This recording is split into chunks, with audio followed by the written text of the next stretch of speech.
Gaya na lang ng ka-wonder nating si Pocholo, ang tinaguriang The Voice Master ng Pilipinas. Literal daw na boses lang ang kanyang puhunan para manalo ng iba't ibang mga voice acting competition. Ako nga pala, Cyber Kuro-chan. Tugpay sa inyo. Huh? Ako nga pala si Bubo Chacha. Hey, I'm yung SpongeBob. Hi, how are you, SpongeBob? Hey, shut up, SpongeBob. Meow. Well, I'm Mr. Krabs. Oh, come on, Pluto. My name is Mickey Mouse.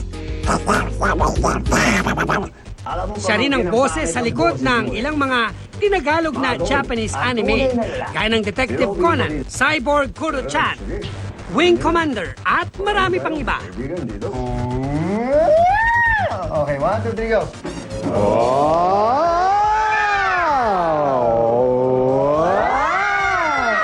Kasama ang iba pang voice talent sa bansa, nakapagtayo na si Pocholo ng voice acting and dubbing school para sa mga kabataang nais matuto sa ganitong larangan.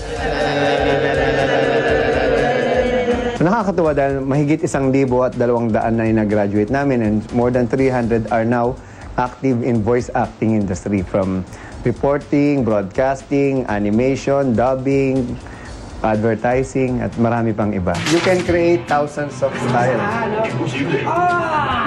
Pero I wonder, gaano nga ba kahirap ang maging voice talent? Para malaman ang sagot, ito ang susubukan namin mismo ni Cesar. Una munang nagbigay ng tips si Pocholo para maihanda ang aming mga